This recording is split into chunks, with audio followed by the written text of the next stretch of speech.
Hi and welcome to the video.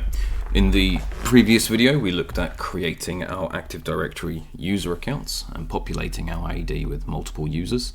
In the example on the screen at the moment we have our London-based user accounts in our London OU. We also have our Manchester and Belfast and Los Angeles users also configured as well. In this video we're going to be looking at how AD groups can be used to manage multiple users at any one time. And then later on down the line, how we can use groups with templated user accounts to help when we create new users. We're also going to look at how groups can be scoped to different areas of the domain, both internal trusted domains as well as external domains that are trusted across multi-forest environments. And then once that's completed, in the next video, we'll be looking at how we can actually create the groups within AD. So jumping straight into what we have currently. At a very high level overview, what we have currently is our ad.msptech.co.uk domain. We have the workstations that we've joined to the network via adding to the domain. We also have the servers that we've added to the domain. And then we have our users that we've created in the previous video. And we also have the original domain administrator or administrator account.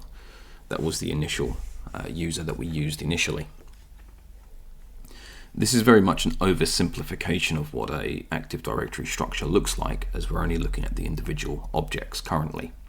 When we take a small step back, what we actually have currently is a setup more similar to what we're seeing on the screen now.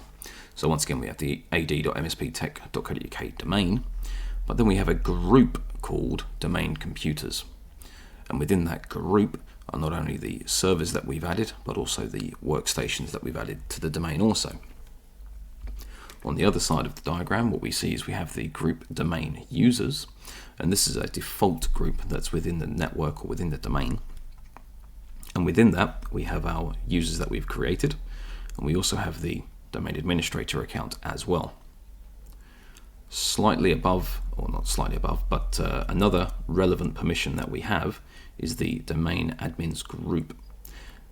And this group is another permissions group currently as well, which the administrator user is currently a part of. So you'll start to see that you can have users that are a member of multiple groups or multiple users part of a singular group. We can also embed these groups into each other as well as the network expands, so that we can control multiple groups via one. As we jump onto the next screen here, we're going to look at the actual scope and type of the AD groups that we can actually have.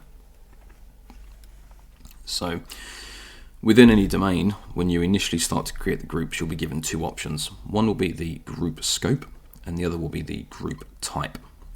And based on these two conditions, we can either apply groups as permissions or distribution lists, or we can use the group to add other groups from either the same domain or add users to from the same domain, or we can add other groups and then nest them into each other. If we jump straight to the group types, what we'll actually see is that there's two types. There's the security groups, and these are used when we're assigning permissions to resources. And then we have distribution groups, and this is typically used for email distribution lists. An important note at this point is that a security group can be used not only to apply security permissions, but can also be a distribution list as well. However, a distribution list can only be a distribution list and cannot be used to assign permissions within the network. These are the two group types that you'll come across. And then if we look at the actual scopes of the AD groups that we have, that there is three. Initially we have the domain local as a group, and then we can actually look at the potential members of this, and we'll cover this momentarily.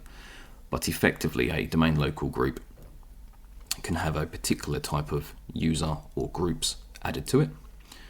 If we then come back out, we can look at the next type of scoped or next type of group scope, and we have global. As above, this is literally a case of it's a different group type, so it can have different group members or be members of a different type of group. As we go out again, we can look at the last group type, which is the universal group type. And once again, much like the other two, a universal group scope can have members or be members of different types of groups as well. This is quite a high layout of what these scopes and type of groups can be. However, on a more visual basis, what this breaks down into is effectively this flow here. At the moment, we've only really concentrated on the first part, which is a single domain. So on the left-hand side here, what we have is the ad.msptech.co.uk domain, and we've created this part here. We've then created the user accounts, and then between the users that we've created and the resource that we're going to assign permissions to, we can see that the three group types exist in between. Now what we're looking at here is the best practiced method recommended via Microsoft, and we can see here, if we just change color, the users will go into a global group, and then from the global group we will apply those into domain local groups and apply those to the resource, such as an AD file, such as a file server's file share, or perhaps a printer permission group, or even a network access group. So typically you would use the domain local group at the bottom here and apply this directly to the resource. Within this domain local group you would put the global groups, which then contain all of your user accounts. Now, as you'll see on the screen, we actually have a cross-forest domain, and we have another example here. So if we quickly reset this back,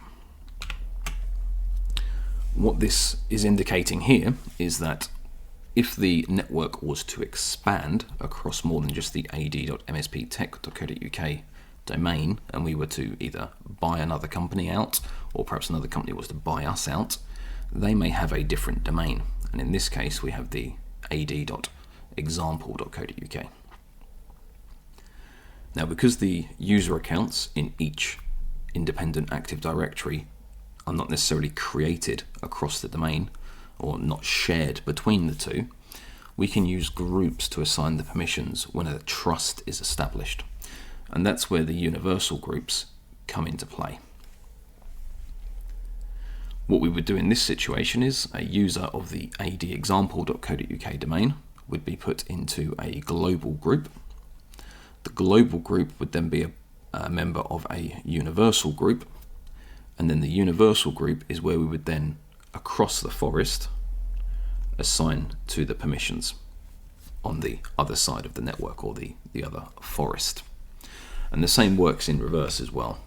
So if the current user is a member of the ad.msptech.co.uk and they need access to a resource on the ad.example.co.uk domain, we would put the users into a global group from the ad.msptech domain. From the global group, we would apply this to a universal group, again within the ad.msptech domain. Then we would assign the universal group into the domain local group of the ad.example.co.uk domain. And this is an overall flow of how that would work. You can obviously also, as an alternative, you can have users go into global groups go into universal groups, and in theory you could even use these for domain local groups as well. But typically this would be adding an extra group unnecessarily in smaller environments. So in the normal case, you would create the users into a global group, global groups into domain local, and then assign the domain local to the actual resource. Again, in the current network that we have configured, which is the ad.msptech.co.uk domain, we only have this left-hand side of the diagram currently set up. So based on this current configuration, we're going to create users into a global group, and then global groups into domain local groups, and then apply that to the resource.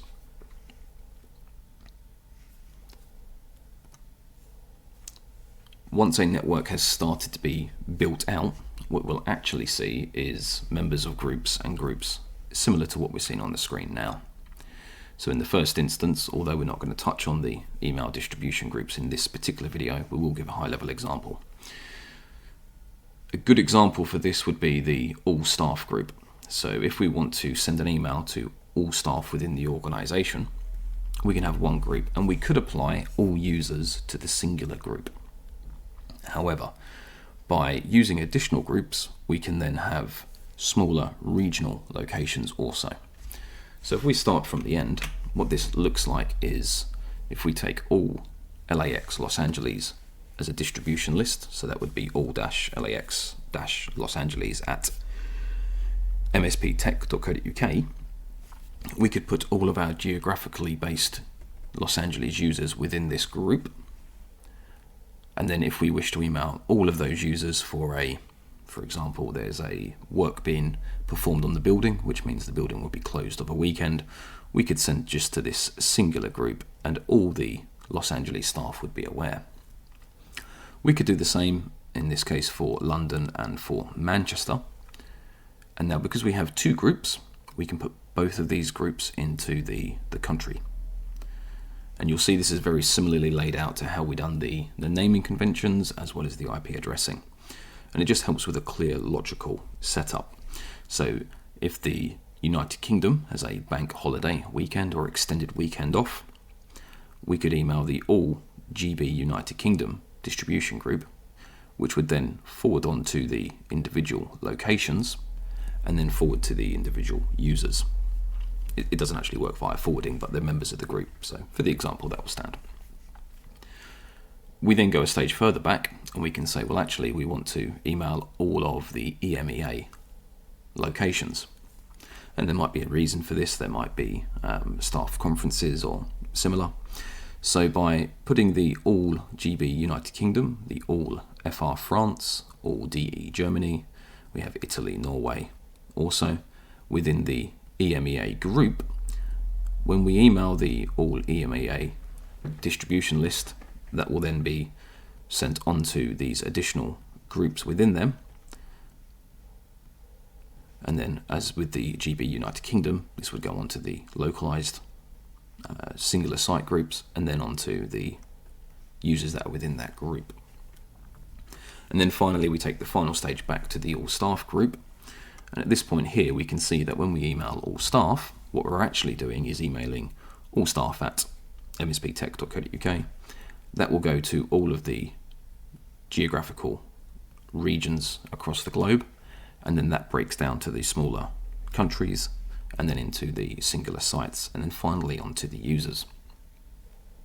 This is one particular example, as I say, for email distribution groups, and we will cover more of this when we look at the actual exchange side of things. But as a high-level overview, this is how groups can be nested within each other so that they can be used to scale out accordingly.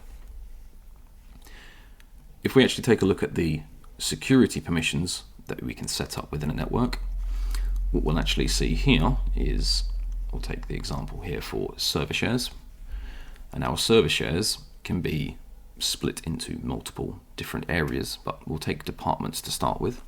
So we can have all of the human resource members across the globe within a human resources group, and then we can assign that group permission to different areas of the network. Or if we need to assign the human resources and finance team access to a particular area, we can then use the departmental groups to do that. We can also look at collaborations within the company. And we might have internal projects for both financial and IT departments, or finance and human resources. Again, these are just examples, but the idea is that we look at how we can use groups to scale this out to control the administrative side of the network. And this also duplicates for external projects where we might have particular customer projects on the go. As we go down, we can also look at device permissions. So once again, we would create a security group, and we would use those groups to apply permissions. In this case, we could use it for remote desktop services, local device administration, Exchange administrators, as we look into that later on, and also SQL administrators and SQL read-only groups in case people require read-only access. Lastly, we can use the security groups to apply group policy objects, or GPOs. Again, we will cover this in a slightly later video, but knowing that we can create a group, we can then map. In this particular instance, we could do a home drive, we could do a public drive, or as an example here, we could use the sales drive. We could also further split this out by adding additional groups so that each geographical location have their own area on the sales drive, or perhaps they may even have their own sales drive altogether. And then lastly, we could do a engineering drive also for all of the engineering staff. And because this is a group policy object, although we've assigned these different groups and users here, these may potentially relate back into the departments. So for argument's sake, the finance team would have drive letter T, just at the bottom here. And we could apply this group object, or GPO, we could apply the finance team departmental group to actually have that auto mapped when they log in. Again, this particular example is more about how we can use groups within the network and how we can nest them within each other. And then from there, how they can expand all the way out to help manage the network. In our particular example for the MSP Tech domain, we're going to go ahead and create a variety of security permissions, and we're going to do these for the following. First of all, we're going to create departmental groups for each of the departments that we have. So that's human resources, finance, IT, sales, and engineering. And then lastly, we're going to create device permissions, which will be for endpoint device administrators. And what this will be in particular is we will use the members of the IT department to be able to administer the endpoint devices using the IT group as the permission that is applied.